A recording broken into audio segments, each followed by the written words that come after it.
ဒီနေ့ကတော့ကမ္ဘာပေါ်မှာအထီးကျန်ဆုံးကျွန်းတစ်ကျွန်းဖြစ်တဲ့ Easter ကျွန်းခေါ် Rapa Nui ကျွန်းကြောင်းလေး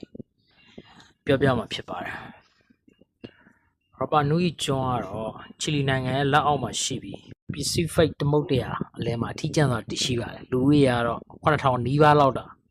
ရှိပါတယ်။ကျွန်းပေါ်မှာရှိတဲ့မဝိုင်းလို့ခေါ်တဲ့ကြောက်ရွံ့ကြီးတွေကြောင့် UNESCO ရဲ့အမွေနှစ်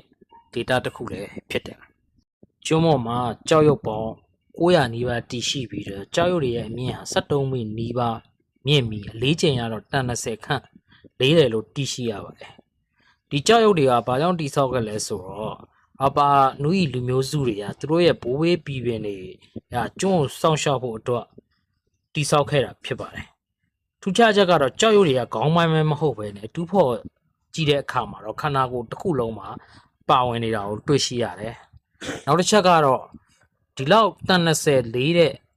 ကြောက်ရွံ့ကြီးတွေကိုကြောက်ကျင်းနေရရင်လည်းလက်ရှိနေရာတွေအထိဘယ်လိုတည်ဆောင်သွားလဲဆိုတာဒီနေ့ထိပေသည့်ဖြစ်နေသေးပါပဲကမ္ဘာခီးသွားတွေကိုလည်းဆွဲဆောင်နေတာကဒီကြောက်ရွံ့ကြီးတွေပါပဲဒေသခံတွေရဲ့ပုံမြင်ထဲမှာတော့ကြောက်ရွံ့ကြီးတွေကသူတို့ပိုင်သူတို့လမ်းလျှောက်ပြီးတော့လာတယ်လို့သိရှိရတယ်ပေါ့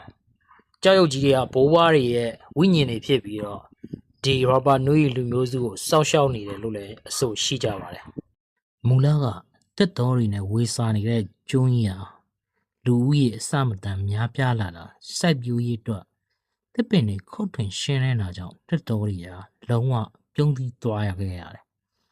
တက်တော်တွေပြုံးသီးသွားခဲ့တဲ့အတွက်လှေတွေလည်းမစောင့်နိုင်လှေတွေမစောင့်နိုင်တဲ့အတွက်ငါးလည်းမဖမ်းနိုင်နဲ့ဒီလိုနဲ့ဒေသတွင်းစစ်ပွဲတွေဖြစ်ပြီးလူဦးရေအစမတန်ကျဆင်းသွားခဲ့တယ်ဒါ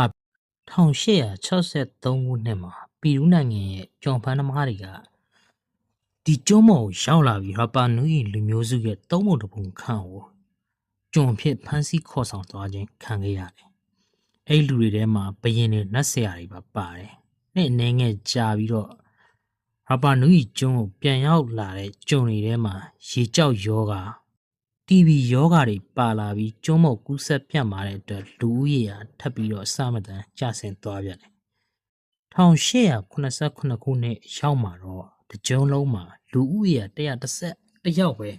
ရှိရတယ်လို့သိရှိရပါတယ်။ဒါပေမဲ့ Rapa Nui လူမျိုးစုတွေကပြန်လဲထူထောင်နိုင်ပြီးတော့ယနေ့မှာတော့